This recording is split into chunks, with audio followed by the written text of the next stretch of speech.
When students first start sparring in a dojo, or when they're introduced to kumite in their karate journey, the biggest problem that I often find, or there's two problems, but the first problem is that they tend to not know what stance to have or how to hold their position, because of course from the very beginning they're learning static movements, in their ki-on, they're just working on these solid, grounded kind of positions, and then we're asking them to do free-flowing sparring or kumite.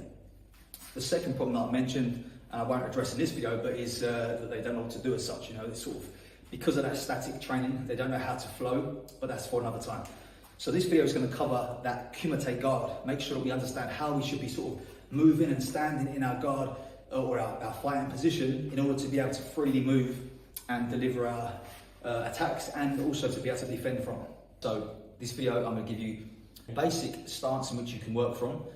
Once you've made that basic stance, you can then adapt it to yourself and the situation that you're in. So the first thing we want to take care of is our lower body. How are we standing? What is our stance? I like to take a traditional Zenkutsu Dachi, a forward-leaning front stance from here, and then from this position, shorten it slightly by drawing the back foot up and coming onto the ball of the foot. Okay, both feet should have pressure on the balls of the feet and not sort of sitting down on the heels where we are heavy on the feet like this. When you sit on the heels, we end up putting our weight back here. I want to be on the toes so I can press through my movement. So again, starting from the Zenkutsu Dachi, I'm shortening the stance slightly and getting onto the balls of the feet. And then I'm taking my weight from the front, more central. Okay, so where we was in a forward-leaning stance and the weight was more over that front leg, I've drawn the back foot up and I've sit the weight back into sort of a 50-50 position. So I can now shift back and shift forwards and be equally able to move in both directions. The next thing we need to do then is to think about where the hands are going to be. Okay, so a lot of people think the hands must be up here all the time. Or once we've set up our guard and our body is kind of in a natural kind of hammy position, not too far open and not too far closed. This way here, almost 45 degrees, slide on slightly so we give a smaller target to the opponent. I now need to think about where my hands are going. Now, if we think about our basic ki-on, again, if we're making Gyakuzuki, I want to reverse that Gyakuzuki halfway, or a little further than halfway. Now this is my basic kamae position, okay? So the front hand can deal with oncoming attacks here, but also it's loaded up, ready for a correct Gyakuzuki in the way that we practice in our ki-on. It's no good practicing ki-on, from the hip and connecting the hip to our punches, to then suddenly have a guard like this where the punches come out like a hammer almost. Okay, so we need to have the punch almost half loaded, ready to go. So my guard is kind of this position here. The front hand is kind of the initial form of defense. That's where I've got most of my parrying happens. And the backhand then is set up, ready for that Gyakuzuki. The front hand is also set up for Kizamizuki there. And notice as I'm sending a punch, I'm also guarding with the opposite hand. Okay, so as I'm punching, I'm bringing the other hand into a guard, obviously to avoid any counter attack. But the basic position then is get the back foot facing the direction we want to be moving in, to the front, and the back hand loaded as if we're going to make a Gyakuzuki from that position there. So I can fight a hit and the punch together. Any other position, and I've got to drop that hand before I throw the punch. So, one more time, the basic guard position will be here, ready to go. Now that we've got our guard set up and our stance set up, we're going to also think about that back foot. So the back foot wants to be facing in the direction I want to move. So generally, for myself as a rule, I always want my back foot facing in the direction I'm travelling or I'm attacking. And that could be, it can still be backwards, even if my foot is facing here, I want it on that same line, so going forward and back. This is the same as when I do my kata. So if I'm thinking about Heian Shodan, the first move of Heian Shodan, I don't want to simply come this way and then turn into my stance.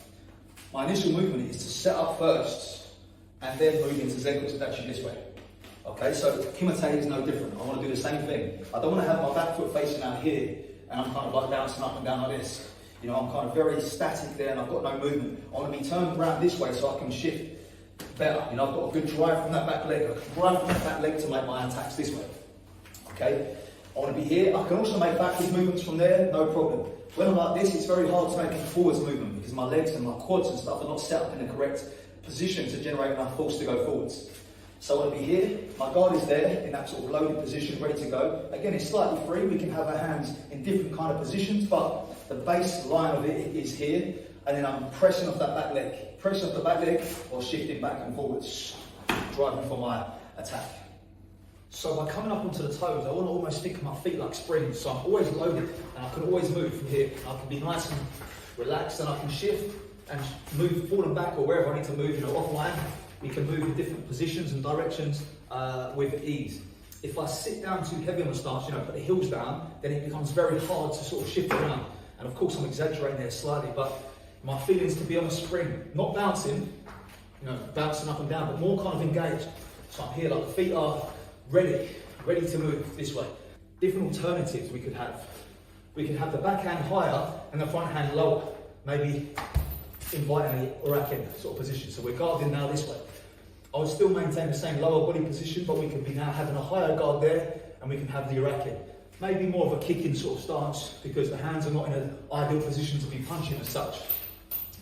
Another one, of course, is as we come closer to our opponent, that's when our hands will come up higher. If we're in close range, the hands come up higher, the stance gets smaller, the knees come into more of a sanchin position, sanchin that we have in many styles of karate, to protect our groin, our lower body.